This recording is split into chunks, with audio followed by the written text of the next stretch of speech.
ꯑꯍꯥꯟꯕꯃꯛꯇꯗ ꯃꯤꯔꯦꯜꯒꯤ ꯃꯤꯡꯁꯦꯜ YouTube ꯑꯁꯤꯒꯤ ꯃꯥꯏꯀꯩꯗꯒꯤ ꯃꯌꯥꯝꯕꯨ ꯕꯤꯀꯥꯁ NBSꯅ ꯏꯀꯣꯛꯅꯣꯅ ꯇꯔꯥꯝꯅ ꯑꯣꯛꯆꯔꯤ ꯃꯌꯥꯝꯒꯤ ꯃꯐꯝꯗ ꯈꯨꯗꯣꯜ ꯇꯝꯖꯅꯕꯒꯤꯗꯃꯛꯇ ꯌꯥꯏꯇꯝꯕ ꯍꯥꯏꯔꯤꯕ ꯋꯥꯔꯤ ꯑꯁꯤ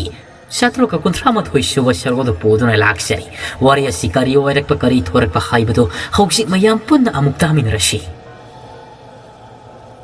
ꯃꯇꯝꯗꯤ ꯑꯗꯨꯃꯛ ꯂꯦꯞꯄ ꯂꯩꯇꯅ ꯆꯠꯈꯤꯕꯅ ꯅꯨꯃꯤꯠ ꯍꯨꯝꯅꯤ ꯑꯃꯁꯨ ꯍꯧꯖꯤꯟꯈ꯭ꯔꯦ ꯅꯨꯃꯤꯠ ꯍꯨꯝꯅꯤꯒꯤ ꯃꯇꯨꯡꯗꯗꯤ ꯃꯤꯔꯝꯂꯦꯟ ꯑꯁꯤ ꯍꯥꯟꯅꯒꯤ ꯃꯤꯔꯝꯂꯦꯟ ꯅꯠꯇ꯭ꯔꯦ ꯃꯥꯏꯀꯩ ꯁꯂꯥꯏ ꯈꯪꯗꯅ ꯅꯨꯡꯁꯤꯠ ꯑꯁꯥꯕ ꯀꯌꯥꯅ ꯁꯤꯠꯂꯤ ꯑꯁꯤ ꯑꯁꯪ ꯑꯅꯤꯒꯤ ꯂꯪꯗꯥꯏ ꯑꯗꯨ ꯀꯥꯏꯈ꯭ꯔꯕꯅꯤꯅ ꯀꯔꯤꯅꯣ ꯃꯤꯔꯝꯂꯦꯟ ꯑꯁꯤꯗ ꯊꯣꯛꯂꯤꯕ ꯅꯣꯡꯆꯨꯞ ꯃꯥꯏꯀꯩꯕꯨ ꯉꯥꯛꯇꯨꯅ ꯂꯩꯔꯤꯕ ꯑꯃꯥꯏꯕ ꯇꯣꯂꯦꯟ ꯃꯍꯥꯛꯁꯨ ꯎꯍꯩꯗꯕ ꯇꯧꯍꯩꯗꯕ ꯊꯕꯛ ꯀꯌꯥꯁꯨ ꯃꯃꯤꯠꯃꯛꯅ ꯐꯣꯡꯅ ꯎꯔꯔꯕꯅꯤ ꯁꯅꯥ ꯀꯣꯅꯨꯡ ꯑꯁꯤꯗ ꯂꯩꯅ ꯁꯅꯥ ꯀꯣꯅꯨꯡꯒꯤ ꯃꯃꯥꯡꯗ ꯁꯛꯇꯥꯗꯨꯅ ꯂꯩꯔꯤꯕ ꯁꯖꯤꯁꯤꯡ ꯂꯝꯍꯨꯏꯁꯤꯡ ꯃꯈꯣꯏꯒꯤ ꯃꯑꯣꯡ ꯃꯇꯧ ꯑꯗꯨꯗꯒꯤ ꯑꯗꯨꯕꯨ ꯃꯍꯥꯛꯅ ꯃꯍꯥꯛꯀꯤ ꯂꯣꯏꯅꯕꯤ ꯑꯃꯗꯤ ꯃꯆꯥ ꯑꯁꯤꯕꯨ ꯁꯅꯥ ꯀꯣꯅꯨꯡꯒꯤ ꯃꯄꯥꯜ ꯑꯁꯣꯝꯗ ꯑꯃꯗ ꯊꯣꯛꯍꯜꯂꯝꯗꯦ ꯃꯈꯣꯏꯒꯤ ꯃꯐꯝꯗꯁꯨ ꯍꯥꯏꯔꯝꯗꯦ ꯍꯦꯟꯅ ꯄꯥꯈꯠꯈꯤꯒꯅꯤ ꯀꯤꯈꯤꯒꯅꯤ ꯈꯟꯕ ꯑꯃꯥꯏꯕ ꯇꯣꯂꯦꯟ ꯅꯨꯡꯁꯥ ꯊꯤꯔꯦ ꯀꯔꯤꯅꯣ ꯇꯧꯒꯗꯕꯁꯤꯕꯨ ꯍꯥꯏꯗꯅ ꯋꯥꯈꯜ ꯇꯔꯦꯠ ꯇꯔꯥ ꯊꯣꯛꯅ ꯁꯨꯡꯂꯒ ꯈꯜꯂꯤꯕꯅꯤ ꯉꯁꯤ ꯑꯌꯨꯛꯀꯤ ꯃꯇꯝ ꯑꯁꯤꯗ ꯑꯩꯅ ꯅꯨꯄꯤ ꯑꯅꯤ ꯑꯁꯤꯗ ꯍꯥꯏꯔꯕꯗꯤ ꯃꯈꯣꯏ ꯁꯨꯡꯁꯣꯏ ꯁꯣꯏꯗꯅ ꯑꯀꯤꯕ ꯄꯥꯈꯠꯄꯅ ꯂꯣꯏꯔꯒꯅꯤ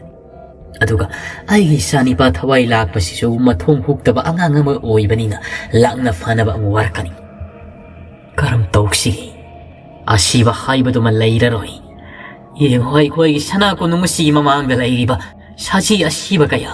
ꯃꯕꯨꯛ ꯍꯣꯒꯥꯏꯔꯕ ꯃꯅꯪꯒꯜ ꯑꯁꯤ ꯏꯍꯣ ꯍꯣꯔꯕ ꯍꯟꯅ ꯃꯔꯦꯡ ꯆꯠꯂꯕ ꯀꯌꯥꯁꯨ ꯍꯧꯒꯠꯇꯨꯅ ꯆꯠꯂꯒ ꯁꯖꯤꯛ ꯍꯅꯧ ꯀꯌꯥꯁꯨ ꯆꯥꯔꯤ ꯃꯌꯥꯗꯨꯗꯒꯤ ꯆꯥꯁꯤꯟꯈ꯭ꯔꯕ ꯁꯖꯤꯛ ꯍꯅꯧꯗꯨꯅ ꯃꯕꯨꯛꯇꯨꯅ ꯍꯣꯔꯕꯅꯤꯅ ꯀꯔꯤꯁꯨ ꯃꯁꯤ ꯑꯣꯏꯗꯨꯅ ꯑꯣꯔꯣꯁꯨ ꯇꯥꯔꯤ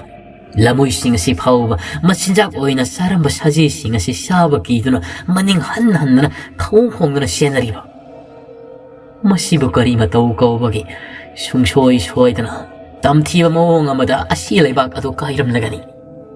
ꯑꯁꯤ ꯂꯩꯕꯥꯛꯄꯨ ꯊꯨꯒꯥꯏꯕ ꯉꯝꯂꯤꯕ ꯃꯍꯥꯛ ꯑꯗꯨꯅ ꯀꯅꯥ ꯍꯤꯡꯆꯥꯏ ꯇꯝꯕꯒꯤ ꯃꯁꯛ ꯑꯁꯦꯡꯕꯗꯤ ꯐꯤꯖꯪꯅ ꯈꯨꯝꯈꯤꯕꯗꯒꯤ ꯎꯕ ꯉꯝꯗ꯭ꯔꯕ ꯃꯍꯥꯛ ꯑꯗꯨꯕꯨ ꯀꯔꯤꯅꯣ ꯇꯧꯒꯗꯧꯔꯤꯕꯁꯦ ꯀꯩꯁꯨꯝ ꯁꯪ ꯑꯃꯗ ꯂꯩꯕꯒꯨꯝꯅ ꯑꯩꯁꯨ ꯅꯣꯡꯆꯨꯞ ꯃꯥꯏꯀꯩꯁꯤꯕꯨ ꯑꯗꯨꯃꯛ ꯄꯥꯅꯗꯨꯅꯇ ꯂꯩꯔꯤ ꯃꯁꯤꯕꯨ ꯊꯧꯁꯥꯔꯨꯗ꯭ꯔꯕꯁꯨ ꯄꯨꯝꯅꯃꯛ ꯃꯥꯡ ꯇꯥꯛꯃꯤꯟꯅꯒꯗꯧꯔꯤꯕꯅꯤ ꯃꯍꯥꯛꯅ ꯀꯌꯥꯒꯤ ꯃꯇꯤꯛ ꯀꯜꯂꯤꯕ ꯀꯔꯤꯒꯤ ꯑꯁꯤ ꯂꯩꯕꯥꯛ ꯑꯗꯨꯕꯨ ꯈꯨꯗꯨꯝ ꯆꯟꯅ ꯆꯠꯄ ꯉꯝꯂꯤꯕ ꯈꯣꯌꯨꯝ ꯂꯥꯏꯔꯝ ꯂꯦꯟꯁꯤꯗ ꯂꯩꯔꯤꯕ ꯂꯥꯏ ꯀꯌꯥꯗꯒꯤ ꯍꯦꯟꯅ ꯃꯍꯥꯛꯅ ꯍꯩꯊꯣꯏ ꯁꯤꯡꯊꯣꯏꯅ ꯀꯜꯂꯤꯕ ꯖꯥꯠꯂꯥ ꯑꯗꯨ ꯑꯣꯏꯕ ꯇꯥꯔꯕꯗꯤ ꯍꯥꯏꯗꯅ ꯑꯃꯥꯏꯕ ꯇꯣꯂꯦꯟ ꯋꯥꯈꯜ ꯇꯔꯦꯠ ꯔꯥꯁ ꯊꯣꯛꯅ ꯁꯨꯡꯂꯤ ꯃꯥꯏꯀꯩ ꯑꯃꯔꯣꯝꯗꯅ ꯀꯝꯗꯧꯔꯤ ꯀꯥꯔꯣꯡ ꯑꯗꯣ ꯃꯍꯥꯛ ꯋꯥꯈꯜ ꯈꯖꯤꯛ ꯇꯥꯅ ꯌꯧꯔꯛꯂꯕꯗꯤ ꯇꯝꯌꯥꯊꯦꯜ ꯈꯨꯜ ꯑꯗꯨ ꯏꯁꯤꯡꯅ ꯆꯣꯟꯅ ꯍꯦꯛꯇ ꯂꯩꯔꯝꯕꯗꯨꯗ ꯃꯍꯥꯛꯇꯤ ꯇꯨꯔꯦꯜ ꯇꯨꯔꯕꯥꯜ ꯑꯗꯨꯗ ꯐꯝꯅ ꯃꯈꯣꯡ ꯁꯥꯡꯅ ꯇꯤꯡꯊꯣꯛꯂꯒ ꯅꯣꯡ ꯅꯤꯅꯤ ꯑꯁꯤ ꯀꯞꯂꯛꯂꯤꯕꯅꯤ ꯃꯍꯥꯛꯅ ꯐꯅ ꯀꯞꯂꯕꯁꯨ ꯃꯈꯣꯏꯒꯤ ꯇꯝꯌꯥꯊꯦꯜ ꯈꯨꯜ ꯂꯩꯔꯝꯕ ꯃꯐꯝ ꯑꯗꯨꯗꯤ ꯏꯁꯤꯡ ꯏꯆꯥꯎꯅ ꯄꯨꯡꯊꯨꯝ ꯊꯨꯝꯂꯒ ꯂꯩꯔꯕꯅꯤꯅ ꯀꯔꯤꯗꯤ ꯄꯥꯝꯕꯩ ꯂꯩꯔꯤ ꯀꯥꯔꯣꯡ ꯑꯗꯣ ꯑꯩꯒꯤ ꯂꯣꯏꯅꯕꯤ ꯁꯤꯝꯂꯥ ꯑꯃꯗꯤ ꯈꯨꯟꯖꯥ ꯄꯨꯝꯅꯃꯛ ꯇꯨꯝꯅ ꯁꯤꯈ꯭ꯔꯕꯗ ꯃꯈꯣꯏꯅ ꯂꯩꯔꯝꯕ ꯃꯐꯝ ꯑꯁꯤ ꯏꯁꯤꯡꯅ ꯊꯨꯝꯗꯨꯅꯇ ꯂꯩꯔꯥꯏ ꯆꯪꯁꯤꯟꯅ ꯂꯩꯈ꯭ꯔꯕꯗ ꯑꯩꯅ ꯀꯔꯤꯒꯤ ꯃꯐꯝ ꯑꯁꯤꯗ ꯂꯩꯔꯨꯒꯅꯤ ꯑꯩꯁꯨ ꯃꯐꯝ ꯑꯁꯤꯕꯨ ꯊꯥꯗꯣꯛꯇꯨꯅ ꯂꯥꯏꯔꯝ ꯂꯩꯅ ꯇꯤꯟꯈꯤꯕꯅ ꯐꯔꯒꯅꯤ ꯇꯥꯡꯀꯛ ꯈꯨꯗꯤꯡꯃꯛꯇ ꯑꯁꯤꯕꯒꯤ ꯈꯌꯥ ꯅꯨꯡꯗꯒꯤ ꯅꯥꯟꯊꯣꯔꯛꯇꯨꯅ ꯍꯤꯡꯉꯛꯂꯕ ꯑꯩ ꯑꯁꯤꯅ ꯀꯔꯤꯅꯣ ꯑꯃꯨꯛ ꯀꯅꯥꯒꯤ ꯑꯁꯥꯗꯨꯅ ꯍꯤꯡꯒꯗꯧꯔꯤꯕ ꯐꯔꯦ ꯑꯩꯁꯨ ꯇꯨꯔꯦꯜꯒꯤ ꯏꯆꯦꯜ ꯀꯟꯅ ꯆꯦꯟꯊꯔꯤ ꯃꯥꯏꯀꯩ ꯑꯁꯣꯝꯗ ꯆꯦꯟꯊꯔꯤ ꯍꯥꯏꯔꯒ ꯊꯋꯥꯏ ꯊꯥꯖꯔꯒꯦ ꯁꯨꯝꯅ ꯀꯥꯔꯣꯡ ꯑꯗꯨꯁꯨ ꯇꯨꯔꯦꯜ ꯏꯆꯦꯜ ꯑꯗꯨꯗ ꯐꯟ ꯆꯣꯡꯊꯈ꯭ꯔꯦ ꯏꯔꯩ ꯑꯣꯟꯊꯣꯛꯅ ꯀꯟ ꯏꯆꯥꯎ ꯐꯅ ꯆꯦꯜꯂꯤꯕꯅꯤ ꯇꯨꯔꯦꯜ ꯑꯗꯨꯁꯨ ꯃꯁꯥꯗꯁꯨ ꯏꯔꯣꯅꯨꯡ ꯑꯗꯨꯗ ꯂꯨꯞꯁꯟꯈ꯭ꯔꯦ ꯃꯈꯨꯠ ꯑꯗꯨꯅ ꯏꯔꯣꯏꯕꯒꯨꯝꯅꯁꯨ ꯇꯧꯗꯦ ꯆꯨꯝꯇ꯭ꯔꯪꯅ ꯂꯨꯞꯁꯜꯂꯤ ꯑꯗꯨꯕꯨ ꯌꯥꯝꯅ ꯉꯛꯂꯤꯕꯗꯤ ꯀꯥꯔꯣꯡ ꯏꯁꯤꯡ ꯃꯅꯨꯡ ꯑꯁꯤꯗ ꯃꯍꯥꯛ ꯐꯅ ꯀꯨꯏꯅ ꯂꯩꯔꯕꯁꯨ ꯁꯤꯌꯨ ꯀꯧꯕ ꯁꯨꯡꯌꯥ ꯌꯥꯔꯝꯗꯦ ꯅꯤꯡꯁꯥꯁꯣꯔ ꯑꯗꯨꯗꯤ ꯊꯤꯡꯂꯒ ꯑꯗꯨꯃꯛ ꯂꯩꯔꯤꯕꯅꯤꯀꯣ ꯃꯍꯥꯛꯀꯤ ꯋꯥꯈꯜꯗ ꯈꯜꯂꯤ ꯀꯔꯤꯅꯣ ꯑꯩꯒꯤ ꯅꯤꯡꯁꯥꯁꯣꯔ ꯉꯁꯥꯏꯗꯒꯤ ꯊꯤꯡꯂꯒ ꯂꯩꯔꯤꯕꯁꯤꯕꯨ ꯍꯧꯖꯤꯛ ꯐꯥꯎꯕ ꯅꯤꯡꯁꯥꯁꯣꯔ ꯍꯣꯟꯅꯤꯡꯕꯒꯤ ꯏꯁꯥꯁꯤ ꯉꯥꯏꯉꯝꯗꯕꯗꯨ ꯀꯔꯤꯁꯨ ꯇꯧꯔꯛꯇ꯭ꯔꯤꯕꯁꯤꯅ ꯅꯤꯡꯁꯥꯁꯣꯔ ꯊꯤꯡꯂꯒ ꯑꯗꯨꯃꯛ ꯂꯩꯕꯁꯤꯅ ꯑꯩꯒꯤ ꯏꯁꯥꯁꯤꯒꯤ ꯍꯩꯅꯖꯕꯤ ꯅꯤꯡꯁꯥꯁꯣꯔ ꯍꯣꯟꯕꯗ ꯐꯥꯎꯕ ꯄꯨꯛꯅꯤꯡ ꯏꯍꯨꯜ ꯑꯗꯨꯒꯨꯝ ꯐꯥꯎꯔꯤꯕꯁꯤꯅ ꯀꯔꯤꯒꯤ ꯇꯨꯔꯦꯜꯒꯤ ꯏꯁꯤꯡ ꯑꯗꯨꯁꯨ ꯏꯅꯩ ꯅꯩꯕꯅꯤꯅ ꯃꯍꯥꯛ ꯑꯃꯒꯁꯨ ꯃꯌꯦꯛ ꯁꯦꯡꯅ ꯎꯕ ꯐꯪꯂꯝꯗꯦ ꯊꯪꯅꯕ ꯃꯤꯀꯨꯞꯇ ꯃꯍꯥꯛ ꯃꯁꯥꯁꯤ ꯏꯁꯤꯡ ꯃꯅꯨꯡ ꯑꯗꯨꯗ ꯂꯩꯅ ꯁꯤꯌꯨ ꯀꯧꯕ ꯌꯥꯔꯛꯇꯕꯗꯨꯗꯒꯤ ꯑꯁꯥꯎ ꯄꯔꯩꯅꯔꯛꯂꯕ ꯑꯁꯨꯝꯅ ꯑꯁꯨꯝ ꯏꯔꯣꯜ ꯅꯨꯡ ꯑꯗꯨꯗ ꯇꯨꯔꯦꯜ ꯏꯆꯦꯜꯅ ꯇꯥꯎꯊꯔꯛꯄꯅ ꯄꯨꯡꯈꯥꯏꯃꯨꯛꯀꯤ ꯆꯥꯡꯗꯤ ꯍꯧꯈ꯭ꯔꯦ ꯂꯩꯀꯪꯗ ꯂꯩꯕꯒꯨꯝꯅ ꯅꯤꯡꯁꯥꯁꯨꯔ ꯊꯤꯡꯕꯒꯤ ꯁꯤꯒꯗꯕꯒꯤ ꯊꯔꯥꯛ ꯌꯥꯟꯕꯗꯨ ꯇꯧꯔꯛꯇꯕꯗꯒꯤ ꯃꯥ ꯏꯔꯣꯜ ꯅꯨꯡ ꯑꯗꯨꯗꯒꯤ ꯐꯨꯛ ꯂꯥꯎꯅ ꯐꯥꯎꯒꯠꯂꯛꯂꯤ ꯈꯣꯏꯗꯧ ꯁꯥꯎꯅꯤꯡꯅ ꯇꯨꯔꯦꯜ ꯕꯥꯜ ꯑꯗꯣꯝꯗ ꯑꯃꯨꯛ ꯀꯥꯈꯠꯂꯛꯏ ꯇꯨꯔꯦꯜ ꯕꯥꯜꯗꯨꯗ ꯂꯦꯞꯄꯤ ꯃꯇꯝ ꯀꯨꯏꯅ ꯁꯣꯔ ꯊꯤꯡꯂꯨꯕꯒꯤ ꯅꯤꯡꯁꯥꯁꯣꯔ ꯆꯥꯎꯅꯒ ꯍꯣꯟꯕ ꯃꯁꯥꯁꯤ ꯋꯥꯕꯒ ꯀꯔꯤꯁꯨ ꯇꯧꯗꯦ ꯍꯦꯛ ꯀꯥꯈꯠꯂꯛꯄꯒ ꯑꯃꯨꯛ ꯍꯥꯟꯅꯒꯨꯝꯅ ꯆꯥꯡꯆꯠ ꯑꯃꯗ ꯅꯤꯡꯁꯥꯁꯣꯔ ꯑꯁꯤ ꯍꯣꯟꯕ ꯉꯝꯂꯝꯃꯤ ꯀꯔꯤꯅꯣꯅꯦ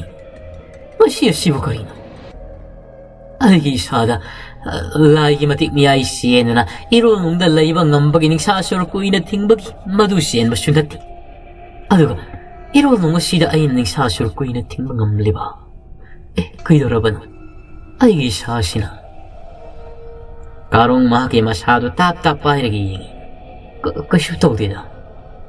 ꯑꯩꯒꯤ ꯋꯥꯈꯜ ꯑꯁꯤ ꯇꯌꯥꯡ ꯇꯁꯣꯏꯕꯒꯨꯝꯅ ꯇꯧꯔꯤꯕꯁꯤꯅ ꯑꯩꯒꯤ ꯁꯥꯃ ꯍꯛꯆꯥꯡ ꯑꯁꯤ ꯑꯁꯤꯕ ꯃꯤ ꯑꯃꯒꯨꯝꯅ ꯀꯔꯤꯅꯣ ꯉꯧꯔꯛꯄꯒꯨꯝꯅ ꯉꯧꯔꯛꯅꯕꯒꯨꯝꯅ ꯇꯧꯔꯛꯂꯤꯕꯁꯤꯅ ꯀꯔꯤꯒꯤ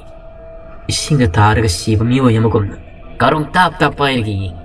마두디기 마샤는 빠칼락리 시르가드라 하이드나 나사이먹의 시가니 하이드니 이싱가드다 종타드나 레이람보도 시위 야락다바디기 아무 까칼락라바 마땀다 마사기 꾸수 올락라바시다 시가드라 까까이네수 빠카체 아빵마까롱 마두디기 냥닝 사도 파우나 туреал тор바드들 리아빠디기 아무 하느기 몽데 자라자라 한잔그래 아씨 가직 담는 아이다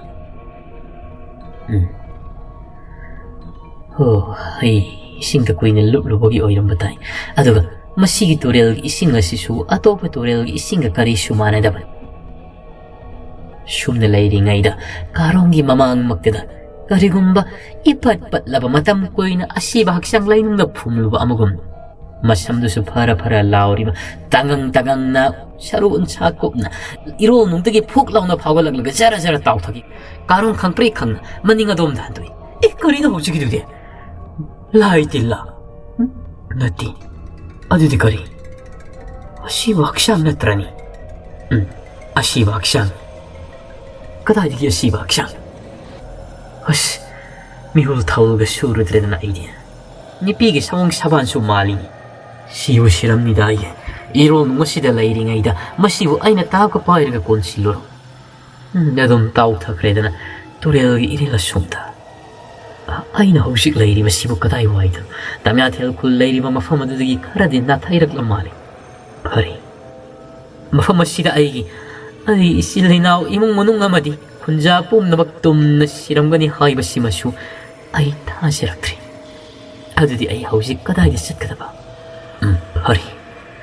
이타우 도렌기 마사 라잉엄나 레이 크레바 사나 콜라두기 마이가 이tam나 셋바타바니 아숑나 가롱 막 콩도유 사나 쿨 마이게 숑다 담그리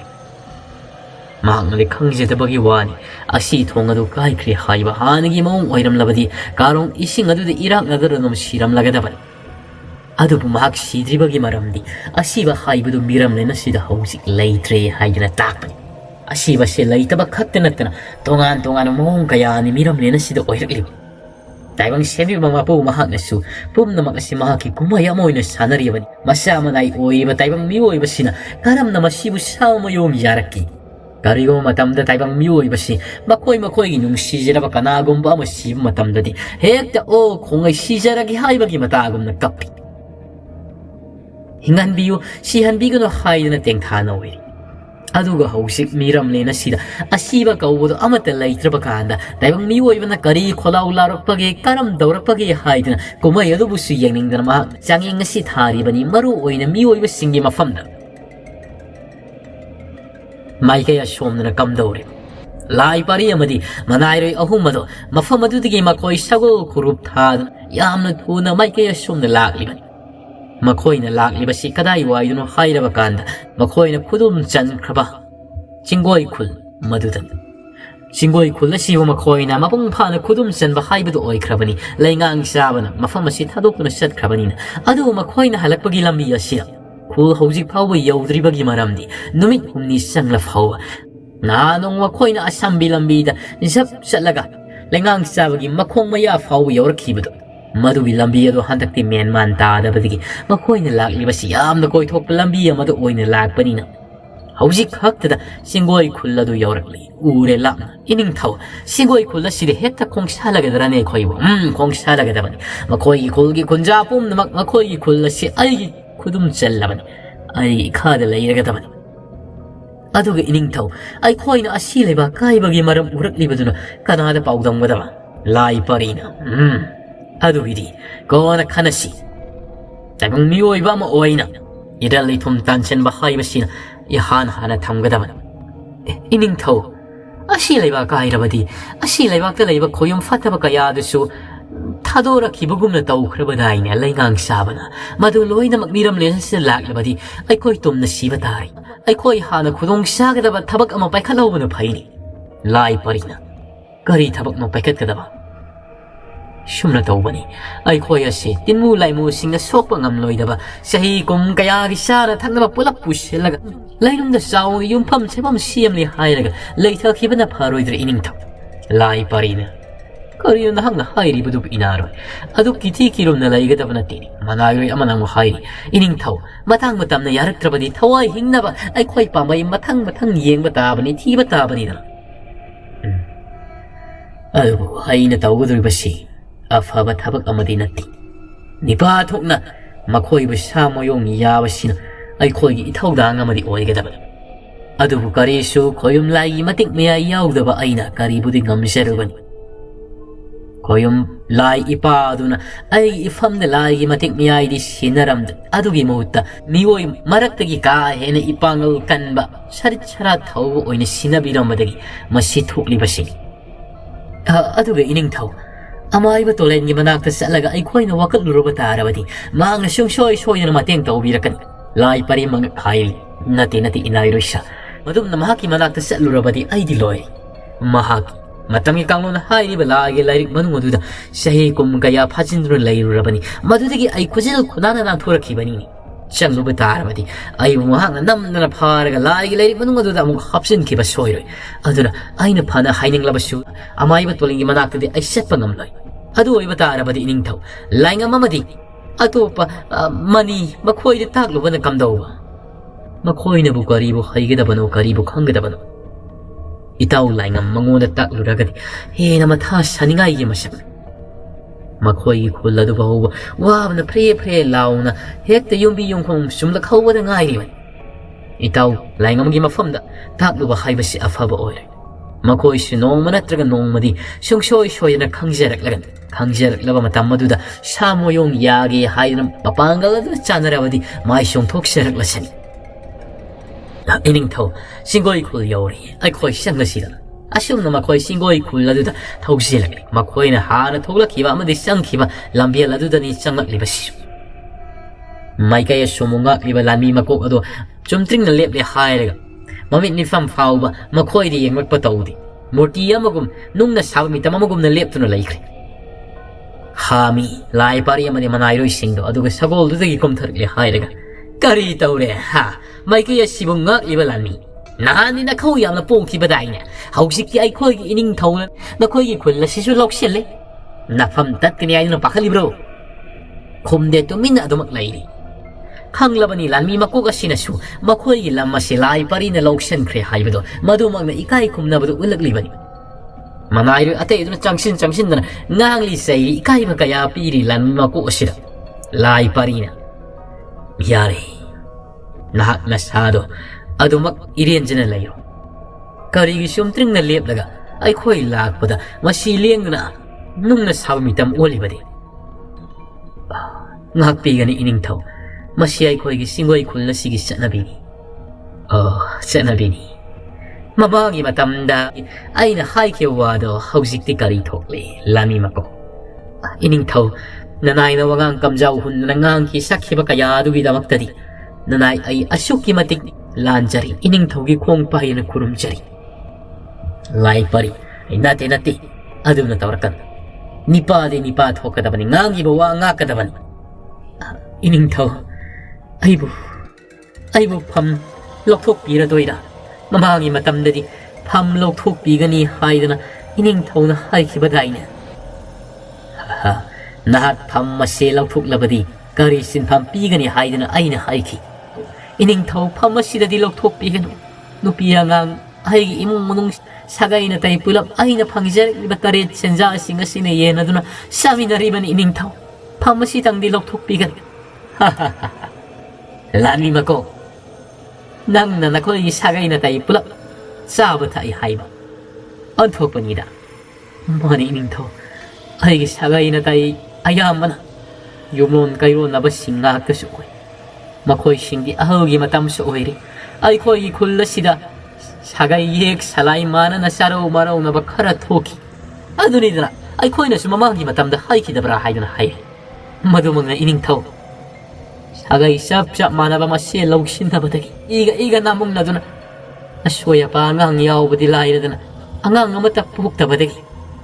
mama pa oiba kaya asum ahal oisila tuna aigi sagai na taiga oibani aina ning tawgi manaya sanba amaga maige sungak laga laibani na aina pangjabaduna makoibo ipa ima sakna yoksari bani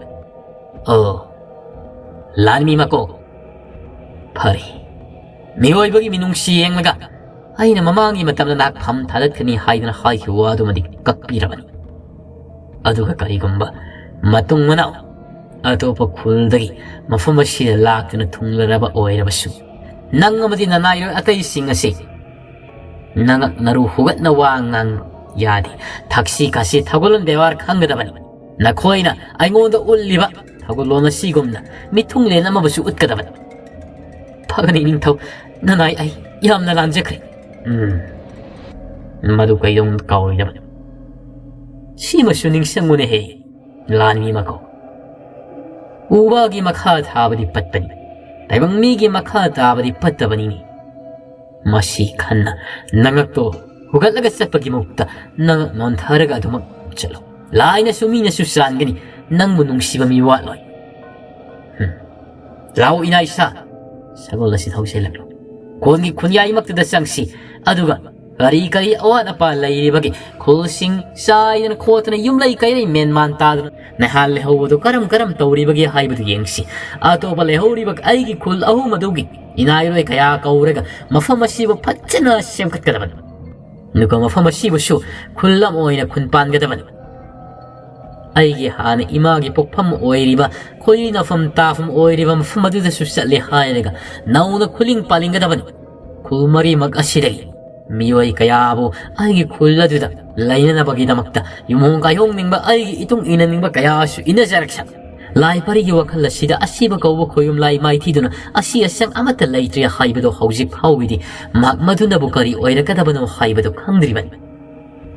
마기 와칼다 칼리바 시디 하나금나 누아이나 쿤파나가 라이바 시칵탄 마나야마나 이닝타오 하우직티 아홍바 가야디 우락라가니도 아시아상 아니기 랑다이다 라이파리 강ning among ningsingay pari adudi inairo isa nakoy nga say hay hibadugumna tabag adu tawrsi lanmi mako singgoy kugi singa sige ako ibada may kay salay kuding wag tangag liba lami singa si pulap na mising kayana ining taw pulap na ay koy lising ako muki mayada way kadra karakajik hien kadabadi mahal otok na yam kreda Madupum namak hausik hinglibana nahangi thawdog aduda asiyana yawkribra ining thaw ai khoi di singthak asida masi marum na loi namak laibanina thoidong asiyana di yawdi amani khak mapa sahawdabadagi si haidani titai adu khara khajik sokbana anambani pari adoi batarabadi hausimak nakhoi lami singase saruk ahum thopagi saruk ani kawro adugi inairoi ahum nakoina pamli mamong matodo loina takadabani haibiri basiba iningta mafamashigi shana kunumashigi laikhada ai koina sauna ka hena mioi kaya laiba sangda mongda lainung shurung kajau kaya sagadori banini ya manumai jeri iningta adudi ngasidigi hekta paikatjaragi paikatlagadaban aduga aigi pongda pamlamnamgi wadumana kara khajikwan thabadabani nuga ai lanmi mako nahakna Lanmi ani pare hairaga aina mamangi matamda kudum salakiba lamsing aduda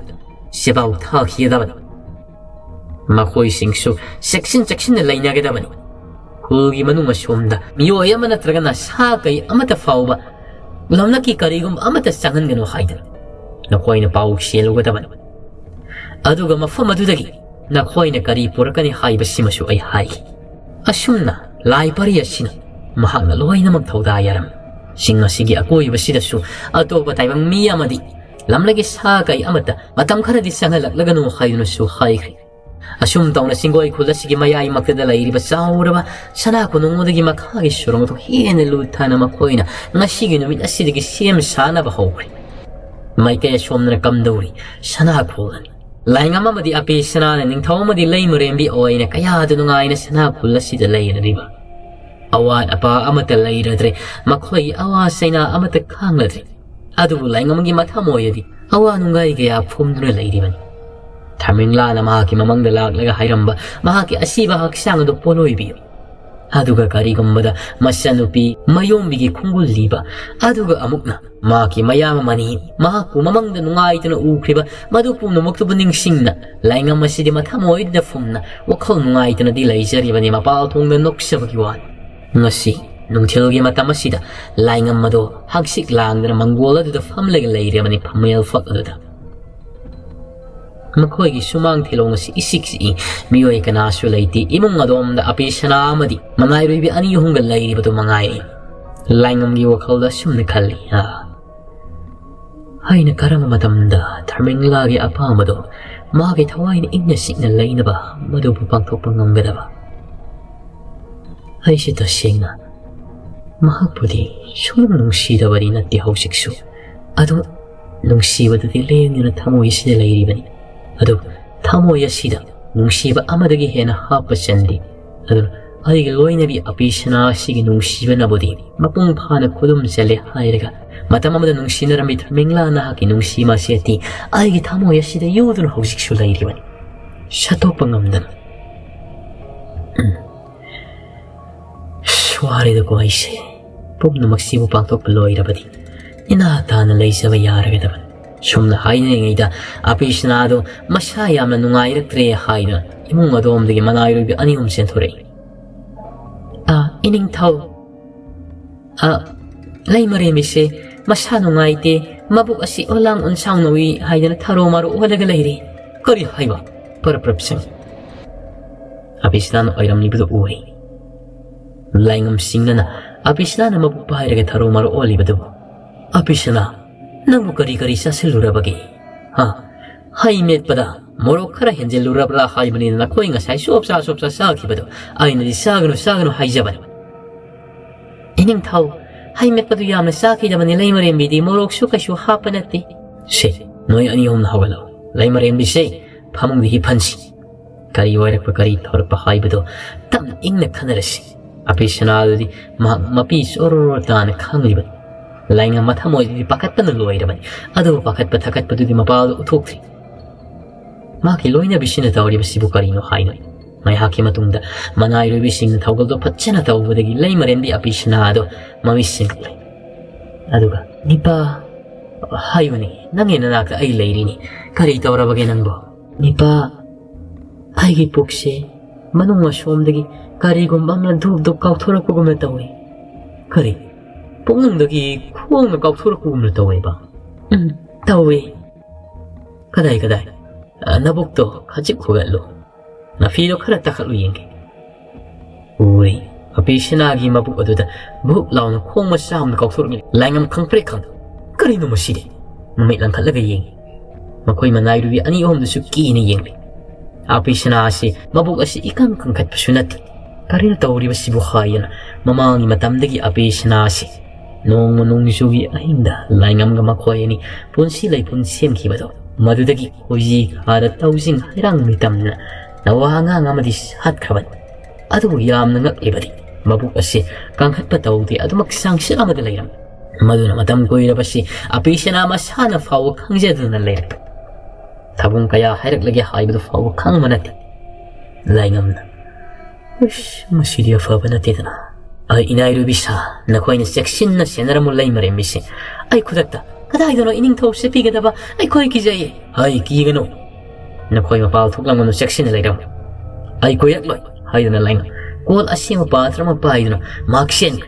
Makoy ki. Layring tau layrem bigil laybong layri bato ki may kaitam na siyalik. lai senaba lamai tonasu lairami laibong aduda sit nana singto kotok tan mathandani lairibasi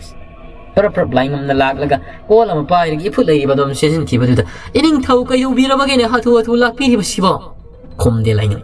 prap chensele hairaga iput ki ising dom ha kallaga mayum tamna muksen ining thau si kayo yauraba sato masidang loisele hairaga ining thau gi matung inaruda bayadi laingam de prap selak le hairaga yamna pakhatna wakal amata chu khantaru batawdana se abishana masi lairembi iput gi song masi khara thaksanchi abishana gi mayadu kakatlaga ising ado karuro hayan pitak nasadi bubu makoma saadu kaufurak lamado hausik tilep ta sengna hairabadi tik mayai lairaba nawama tongnungda lairaba su mahak lai hayan tongthok inthokpa karisu khangan masida miru liba matik mayai yamna kallaba angang asi mahang na pitak liba lairembi iput lasin manghan mugum thok laboiring asigi mikupsi laitin gi mari lainaba mathong maram khangdena karisu pitak pijaruba yabana te miron biyamada adubu laingam apangba angawa khangdriba inkhalak liba miwo yama oibanina adumak pithakre apishna adu karisu tawraktabudadi niaktang no khe hairga phami asibu siramni da hauji kidubo aidi pau pakhatlore karibu oiribanu ne ining thau mahangna di pakhatlibani apishna sibu haidam thangna mikupta apishna si masasi amuk toiba phiba mama tarakte humang beri kakhalak lami ai kainom tawre aidana madugi thangna mikupta apishna si kharom de hek tamak oro hador phamung ado hek tapuloi lere khudak asida I kaya kap tharak padu laingam to ining thau mapaza amukta laingam thokre karina tabri basibo laimare bi manai rebi ani homduna laknari masumna tawri ngaida selak ledo lamai tondo ining thau aidana ekta laingam madudi ma karina tabri basibo haina mangola du hangkalanda satlaga lai manunga somde hek sang sila ma hakna tawru bodusu yabana tabanina ining thau karina tabri basibo mama aina iput ki isingdo aina pida pitaklubani ha kari tawraba laimare bidi asumna wari pum namak tamai madudi lamai ton lawai luton satkai mahana di ahlai bidu oibanina masigi maramdadi khara khanga mangai da ko ining thau mangai da ko kari tawraba ki mama nakoi bu khara pharabrani phare ining thau laimare bi kari su tawdre imungdagi ni hairak libado ining thau nana engonda khajik-tang hangbiramlabadi kayada phagadabano ining thau kari tawrabagi ni mama mamada hangbidaba haiba sibo lairembigi iput ising shokpadabu ayabaga yaudravadi lairembinaga sawi haibaga laibrani mama nateni ining thau lairembi iput ki isingdo laimarendi apishanada pitak luribadu karigino haibanida mahak hauji khoiji khada mitam labani ne pirak libe indil aduna takpani ne ining thau kari haiba laima ya pam thakre makop pairiga wakhal tarang sali kokso wikai sumna tawni da apishanadi ngodom digi kaplak hikna manai ribi ani yohumduna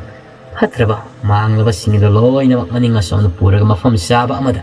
makoini yengni hairega hasina phumsin khirami haido khirami apishanadu kapli laingamsu make loina bina kapli basigi maram kha asumna tawni de khangaudi makoi sana khullasi awang maike somdi kwak sangu rang haina masatham na pairak le hairaga kwa khong khamai ke sumna pai tasengna kwak asina khudak asire khong na pai basiga ngasi makhoi imung asida thokli basigadi kari sumari laina banat asi laibak ado kai badagi kari guma samil sakhina amadi pirak liba hai buduni tawri lamai tona hayum sida ba kari matawno kwak singa side lain amada su mapi ta na maktarang amada kaptuna lay ining thau laibak ning thau na laimai de khong sang na tingthok na pi ta na kap pahong na di madum na tawra badi laibak ase pung loi batari ining thau saugat piyo ni isa do sum na le piyo ni nipa thok na pirang kaya ta harabasu tai thok piyo imong ima ipa halama laitra phawwa laibak ining thau hai basidi adum na khong na kap ta hoi de hai na ri banin do ining thau laingam thangda mikupta masado tapna hogalakli mapi ri tai apisana aduna imong asomdagi kapli batudi taba haiba ngamdre laingam kwa kaya su hektamak paikri lamay ton machul asum na shole ayam sida ba kari mataw no atak maragas nuksina pang bang saba kaya sitpagal loina na umangol kaya ay ko imiram ni na sida uhir liba kari no nay ko ay gining tawgiso kudak te hek tam khada na mang kibalay rin ipul asigi matik mayay aduga ay ko ay kulla sida tawag liba sina kari masya kabagi kudam dinati niya sibo kari na marilay na basana laingamda ining taw wakal puning ado amuktang mayol sumirao adum na tarang marang na tao bahaw na de ining taw na kari hay bagi mama na hay bining ba hang bining mado hay biyo ining taw masigi taw do kasiga ining taw imong da thuli basiga mama madui kari shu singnabigan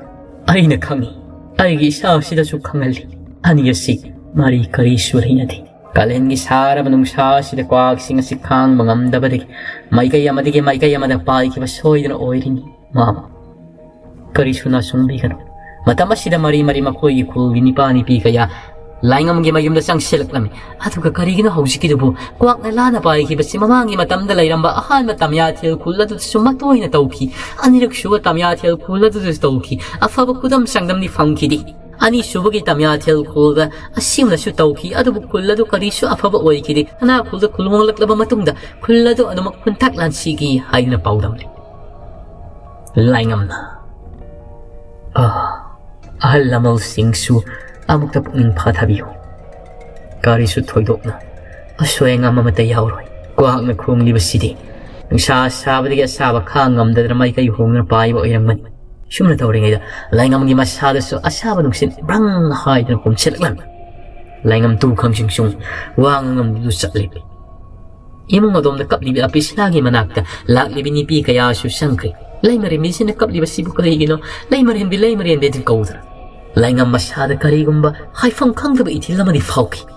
mahaki mamita su asibi tharbing lagi masamu do sang ure thangami kupta makuk da brang hai karina ni haidun masila du sol mama lamay ton asom da mukta lay thurak le lamay ton do kari haiba ining thaw mama pin liba samil sakina se aina tarai na lawr basi aran mama oigani kwak na khong basi khakta natana nungsi su asaba kaya sile masini ay bada ay gi sare kari gumba haifam da khang ga itil lama phawri itil pirak liba si arai banati samil sakina phang imani अथवा मतमदा खोइना खुल्लसी चक्सिन लैतब यारोइदोरी मामा अदुनि इनिंगथौ अदुदै खोइ करम तौसिगी मसी खनबा फै लापिरिबा अहल लमल इथक थोंगबा सिंग अमदी आइगे लेंगा ओइरिबा Nipah सिंग अमुक्ते ताबियु लाइंगम माकी मसासिदा मखोइगी इमुंगदा थोख्रिबदुदि तुंगोइना Nipah थोको लाइंगम नि हौख्रि मदुदा थोइन हेना खनसि लुबगी मथौ ताद्रि मागना सोइबनी हायन खंदुकलजन खुल्लसिगे खुंजामी अमसिदे कंदबा यादबनीना मिया मदुद ओनसिनना हाय ममितुसु इपोम पोमि कपलुबगी अमुक्ता ताबियो ngasi numidang ngoyong matamda ay giyum masida yum thong khudigi nipa khudimak lakle hair gi mi phampang thokani aduga numit khar ni asigi manungda ai khoi itik saba khusu khulai kya sare hairga khullasi gi akoi bida ai khoi ni ngak sen ga dabani nipa kayana kari masamil sakina pirak libasina takpadi ai khoi gi khul kari mamri thoklaragani takpadi asumna kwa kullana pai kriba madi nuksina saba se pasi mamangi matamda ai khoi ni lay tamya thel khul sumang talamdai kuntak am silamdai da ikoi dina tawki aduga ani subagi tamya thel khul da su tawki rong kalmum laklam laga ani subagi tamya thel khul chu maru maraf na mangan na bagi damakte tawki haidana aduna kana su mi oira basu ato palam na kisa kay oira basu khulman ngo sila sangan bayadi thuna mak ngasi ginumit midang oiramda mi fa masipang thukudabani laingam manai roi ja singa tu dama pahong lamni adu thangda mi kupta mahagi thokriba soi kriba man asauba ninga mahoroi da khong thangam ngasi oi kriba tu ningsing dana ma matha moi nu ni kapsari matam di adumak lepa laitana sakhi numisigi numidang oiram oirak le sana khulla sida sumifam kaya pangthok le hairga nipa kaya hamna nongini asigi manungda khulai sabdo loisile hairga khulla singak na pali tanagada bani haiduna hainakri asomna kam dawri ꯁꯤꯡꯗꯣꯜ ꯑꯗꯨꯗ ꯂꯩꯔꯤꯕ ꯆꯤꯡꯁꯥꯡ ꯂꯥꯟꯉꯝꯕꯤ ꯍꯣꯏꯒꯤ ꯈꯨꯜꯒꯤ ꯃꯤꯑꯣꯏꯁꯤꯡ ꯑꯗꯨ ꯂꯥꯛꯄ꯭ꯔꯥ ꯂꯥꯛꯇ ꯈꯨꯂꯥꯛ ꯑꯃꯅꯤ ꯍꯣꯏꯗꯨꯅ ꯆꯠꯈ꯭ꯔꯤꯕꯗꯨꯕꯨ ꯉꯥꯏꯕꯗ ꯑꯋꯥꯕ ꯑꯃ ꯍꯥꯏꯕꯗꯨ ꯑꯣꯏꯔꯤꯕꯅꯤ ꯃꯈꯣꯏꯒꯤ ꯆꯤꯡ ꯑꯁꯤꯒꯤ ꯆꯤꯡꯃꯥꯡ ꯑꯁꯤꯗ ꯍꯦꯛꯇ ꯃꯑꯣꯡ ꯃꯔꯤꯜ ꯇꯥꯗꯕ ꯈꯣꯏꯌꯝ ꯂꯥꯏꯁꯤꯡꯅ ꯃꯍꯧ ꯀꯥꯅ ꯂꯥꯡꯕ ꯊꯥꯕꯜ ꯆꯣꯡꯕꯒꯨꯝꯅ ꯃꯈꯨꯠ ꯁꯝꯅꯔꯒ ꯂꯥꯎ ꯈꯣꯡꯕꯗꯨ ꯑꯁꯨꯝ ꯍꯦꯟꯒꯠꯂꯛꯏ ꯅꯨꯃꯤꯗꯥꯡ ꯊꯦꯡꯁꯤꯜꯂꯛꯂꯕ ꯃꯇꯝꯗꯅ ꯍꯦꯜꯂꯤ ꯑꯁꯣꯝꯗꯅ ꯀꯝꯗꯧꯔꯤ ꯈꯨꯜ ꯑꯗꯨꯗ ꯈꯨꯂꯥꯛꯄ ꯃꯅꯤ ꯑꯃꯗꯤ ꯃꯅꯥꯏꯔꯣꯏꯁꯤꯡꯗꯨ ꯋꯥ ꯈꯟꯅꯔꯤ ꯃꯈꯣꯏꯒꯤ ꯂꯩꯐꯝ ꯑꯗꯨꯗ ꯃꯅꯥꯏꯔꯣꯏ ꯑꯃꯅ ꯈꯨꯂꯥꯛꯄ ꯑꯩꯈꯣꯏ ꯀꯔꯝ ꯇꯧꯒꯅꯤ ꯅꯍꯥꯟꯕꯨꯗꯤ ꯑꯩꯈꯣꯏꯅ ꯀꯔꯤꯒꯨꯝꯕ ꯈꯔꯗꯤ ꯐꯣꯡꯗꯣꯛꯈ꯭ꯔꯦꯗꯅ ꯃꯈꯣꯏ ꯈꯨꯜꯒꯤ ꯈꯨꯂꯥꯛꯄꯁꯤꯗ ꯑꯗꯨꯕꯨ ꯀꯔꯤꯁꯨ ꯉꯁꯤ ꯐꯥꯎꯕ ꯄꯥꯎꯈꯨꯝ ꯄꯤꯔꯛꯇ꯭ꯔꯤꯕꯁꯤ ꯑꯩꯅ ꯁꯨꯝ ꯈꯟꯕꯗ ꯃꯈꯣꯏꯅ ꯃꯇꯦꯡ ꯑꯁꯤ ꯄꯥꯡꯂꯔꯣꯏꯒꯦ ꯍꯥꯏꯗꯨꯅ ꯈꯟꯕ ꯑꯣꯏꯔꯝꯒꯗꯕ ꯃꯥꯜꯂꯤ ꯑꯩ ꯏꯁꯥꯃꯛꯁꯨ ꯄꯨꯔꯦꯟ ꯈꯨꯂꯥꯛꯄꯅꯤ ꯍꯥꯏꯗꯨꯅ ꯇꯝꯂꯤꯕꯗꯨꯅꯤ ꯑꯗꯨꯕꯨ ꯃꯍꯥꯛꯀꯤ ꯃꯥꯏꯊꯣꯡꯗ ꯃꯃꯤ ꯑꯃꯗꯤ ꯇꯥꯏ ꯅꯨꯄꯤ ꯑꯉꯥꯡ ꯑꯃꯠꯇ ꯌꯥꯎꯗꯨꯅ ꯑꯩꯈꯣꯏꯅ ꯃꯐꯝ ꯑꯁꯤꯗ ꯂꯥꯛꯈꯤꯕ ꯃꯁꯤꯕꯨꯅꯤ ꯃꯍꯥꯛꯅ ꯇꯣꯏꯅ ꯆꯤꯡꯅꯔꯤꯕ ꯅꯨꯄꯤ ꯑꯉꯥꯡ ꯀꯌꯥ ꯃꯥꯡꯗ ꯎꯔꯤꯕ ꯆꯤꯡꯗꯣꯜ ꯑꯁꯤꯗ ꯊꯝꯂꯝꯂꯤ ꯍꯥꯏꯕ ꯐꯥꯎ ꯃꯍꯥꯛꯅ ꯊꯥꯖꯔꯤ ꯑꯗꯨꯅ ꯏꯅꯥꯏꯔꯣꯏꯁꯥ ꯅꯈꯣꯏꯁꯨ ꯋꯥꯈꯜ ꯐꯖꯅ ꯃꯨꯟꯅ ꯈꯜꯂꯨ ꯑꯩꯅ ꯁꯨꯝ ꯈꯟꯕꯗ ꯃꯈꯣꯏꯒꯤ ꯈꯨꯜ ꯑꯁꯤꯗ ꯑꯗꯨꯃꯛ ꯂꯩꯊꯔꯒ ꯃꯇꯦꯡ ꯐꯪꯂꯣꯏꯗꯕ ꯑꯣꯏꯔꯒꯗꯤ ꯃꯇꯝ ꯃꯥꯡꯗꯅ ꯇꯣꯛꯀꯅꯤ ꯍꯥꯏꯗꯨꯅ ꯈꯜꯂꯤ ꯃꯐꯝ ꯑꯁꯤꯗꯒꯤ ꯈꯔ ꯆꯠꯂꯒ ꯂꯩꯔꯤꯕ ꯈꯨꯜ ꯑꯁꯤꯗ ꯑꯣꯏꯅ ꯃꯇꯦꯡ ꯅꯤꯔꯨꯕꯅ ꯐꯔꯣꯏꯗ꯭ꯔꯥ ꯍꯟꯗꯛꯇꯤ ꯃꯇꯝ ꯃꯥꯡꯍꯟꯗꯕꯤꯗ ꯆꯪꯁꯤꯜꯂꯦ ꯍꯥꯏꯔꯒ ꯆꯞ ꯆꯥꯕ ꯃꯇꯦꯡ ꯑꯗꯨ ꯄꯤꯕꯤꯌꯨ ꯍꯥꯏꯅ ꯅꯤꯖꯔꯒꯗꯕꯅꯤ ꯏꯁꯥꯁꯨ ꯑꯁꯦꯡꯕ ꯃꯁꯛ ꯇꯥꯛꯀꯗꯕꯅꯤ ꯁꯛꯂꯣꯜꯂꯨꯕꯒꯤ ꯃꯊꯧ ꯇꯥꯗꯦ ꯃꯅꯥꯏꯔꯣꯏ ꯑꯃꯅ ꯏꯅꯤꯡꯊꯧ ꯃꯗꯨꯅ ꯆꯨꯝꯂꯒꯅꯤ ꯃꯈꯣꯏꯒꯤ ꯈꯨꯜꯒꯤ ꯈꯨꯂꯥꯛꯄꯁꯤ ꯍꯥꯟꯅꯗꯤ ꯍꯔꯥꯎ ꯍꯔꯥꯎ ꯑꯩꯈꯣꯏꯅ ꯇꯧꯔꯝꯂꯤꯕꯅꯤ ꯑꯗꯨꯕꯨ ꯅꯍꯥꯟ ꯑꯩꯈꯣꯏꯅ ꯃꯔꯝ ꯄꯨꯝꯅꯃꯛ ꯁꯦꯡꯅ ꯍꯦꯛ ꯍꯥꯏꯔꯨꯕꯗꯨꯗꯒꯤ ꯑꯩꯈꯣꯏꯕꯨ ꯍꯟꯅ ꯇꯨꯅ ꯐꯥꯎꯕ ꯌꯦꯡꯕꯤꯔꯤ ꯄꯨꯡꯂꯩ ꯃꯔꯩꯁꯅꯤ ꯍꯥꯏꯗꯨꯅ ꯈꯟꯕꯒꯤ ꯃꯑꯣꯡ ꯑꯃ ꯎꯔꯤ ꯃꯁꯤꯅ ꯇꯥꯛꯄꯗꯤ ꯈꯨꯂꯥꯛꯄ ꯀꯔꯤꯒꯨꯝꯕ ꯑꯩꯈꯣꯏꯅ ꯄꯨꯔꯦꯜ ꯈꯨꯜ ꯑꯗꯨꯗ ꯍꯟꯖꯟꯅ ꯍꯦꯛ ꯍꯥꯟꯅꯒꯤ ꯃꯑꯣꯡꯗ ꯂꯩꯈꯤꯕ ꯇꯥꯔꯕꯗꯤ ꯃꯈꯣꯏ ꯈꯨꯜ ꯑꯁꯤꯁꯨ ꯑꯩꯈꯣꯏꯅ ꯂꯥꯟꯗꯥ ꯁꯦꯜꯂꯒ ꯈꯨꯗꯨꯝ ꯆꯟꯁꯤꯟꯁꯤꯕꯨ ꯈꯨꯂꯥꯛꯄ ꯍꯣꯏ ꯃꯗꯨꯁꯨ ꯍꯦꯛ ꯌꯥꯕ ꯅꯠꯇꯦꯅꯤ ꯌꯦꯛꯅꯕ ꯃꯕꯨꯛ ꯐꯠꯇꯕꯅ ꯄꯨꯡꯇꯧ ꯇꯧꯋꯦ ꯍꯥꯏꯗꯅ ꯑꯩꯈꯣꯏꯅ ꯇꯧꯕ ꯌꯥꯗꯦ ꯃꯈꯣꯏꯅ ꯃꯇꯦꯡ ꯄꯥꯡꯅꯤꯡꯗ꯭ꯔꯕꯁꯨ ꯐꯔꯕꯁꯨ ꯐꯠꯇ꯭ꯔꯕꯁꯨ ꯃꯈꯣꯏ ꯈꯨꯜ ꯑꯁꯤꯗ ꯂꯩꯔꯤꯕ ꯀꯥꯡꯂꯨꯞ ꯑꯁꯤꯗꯤ ꯅꯈꯣꯏ ꯈꯨꯜꯒꯤ ꯑꯁꯦꯡꯕ ꯀꯥꯡꯂꯨꯞꯅꯤꯅꯤ ꯍꯣꯏ ꯑꯩꯕꯨꯗꯤ ꯃꯩꯇꯩ ꯃꯆꯥꯅꯤꯗꯅ ꯃꯁꯤꯃꯁꯨ ꯑꯩꯈꯣꯏꯅ ꯀꯩꯗꯧꯅꯨꯡꯗ ꯀꯥꯎꯕ ꯌꯥꯗꯦ ꯐꯔꯦ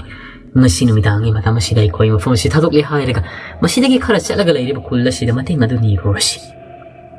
ꯑꯁꯨꯝꯅ ꯃꯈꯣꯏ ꯁꯦꯝ ꯁꯥꯅ ꯋꯥꯔꯝ ꯀꯌꯥꯁꯨ ꯈꯟꯅꯔꯝꯃꯤ ꯅꯨꯃꯤꯠ ꯍꯨꯝꯅꯤꯒꯤ ꯃꯇꯝ ꯐꯥꯎꯕ ꯉꯥꯏꯕꯅꯤ ꯃꯐꯝ ꯑꯁꯤꯒꯤ ꯈꯨꯂꯥꯛꯄꯁꯤꯅ ꯀꯔꯤ ꯍꯥꯏꯔꯛꯀꯗꯒꯦ ꯍꯥꯏꯗꯅ ꯑꯗꯨꯕꯨ ꯀꯔꯤꯁꯨ ꯍꯥꯏꯔꯛꯇꯕꯗꯨꯗꯅꯤ ꯃꯈꯣꯏꯅ ꯐꯤꯔꯦꯞ ꯑꯁꯤ ꯂꯧꯈ꯭ꯔꯤꯕ ꯇꯁꯦꯡꯅ ꯍꯥꯏꯔꯕꯗꯤ ꯈꯨꯜ ꯑꯁꯤꯒꯤ ꯈꯨꯂꯥꯛꯄꯁꯤꯅ ꯃꯈꯣꯏꯒꯤ ꯃꯇꯦꯡ ꯄꯥꯡꯅꯤꯡꯗꯕ ꯅꯠꯇꯦ ꯄꯥꯡꯅꯤꯡꯉꯤ ꯑꯗꯨꯕꯨ ꯃꯈꯣꯏꯒꯤ ꯃꯇꯦꯡ ꯄꯥꯡꯂꯨꯔꯦ ꯍꯥꯏꯔꯒ ꯃꯍꯥꯛꯀꯤ ꯈꯨꯜꯒꯤ ꯈꯨꯟꯖꯥꯁꯤꯡ ꯑꯁꯤ ꯍꯦꯟꯅ ꯑꯋꯥꯕ ꯇꯥꯔꯛꯀꯅꯤ ꯍꯥꯏꯕꯗꯨ ꯀꯤꯕꯗꯒꯤ ꯈꯨꯜ ꯑꯁꯤꯒꯤ ꯈꯨꯂꯥꯛꯄꯁꯤꯅꯗꯤ ꯃꯃꯥꯡꯒꯤ ꯃꯇꯝꯗ ꯄꯨꯔꯦꯟ ꯈꯨꯜꯕꯨ ꯈꯨꯗꯨꯝ ꯆꯠꯍꯧꯈ꯭ꯔꯤꯕ ꯁꯤꯡꯅꯨꯡ ꯃꯅꯨꯡꯒꯤ ꯈꯨꯂꯥꯛꯄꯗꯨꯒꯤ ꯃꯇꯤꯛ ꯆꯞ ꯆꯥꯅ ꯈꯪꯂꯤꯕꯅꯤ ꯃꯗꯨꯃꯛꯅ ꯃꯍꯥꯛ ꯀꯤꯕꯗꯒꯤ ꯑꯩꯈꯣꯏꯒꯤ ꯈꯨꯜꯕꯨ ꯑꯃꯥꯡ ꯑꯇꯥ ꯊꯣꯛꯍꯟꯅꯤꯡꯗꯕꯗꯒꯤ ꯑꯁꯤ ꯑꯅꯥ ꯂꯥꯟꯃꯤꯁꯤꯡ ꯌꯥꯎꯍꯟꯅꯤꯡꯗꯕꯗꯒꯤ ꯃꯇꯦꯡ ꯄꯥꯡꯅꯤꯡꯗ꯭ꯔꯤꯕꯅꯤ ꯃꯊꯃꯣꯏꯗ ꯄꯥꯡꯅꯤꯡꯂꯕꯁꯨ ꯄꯥꯝꯕꯩ ꯂꯩꯇꯕ ꯃꯤꯌꯥꯝꯒꯤ ꯈꯟꯗꯕ ꯌꯥꯗꯕ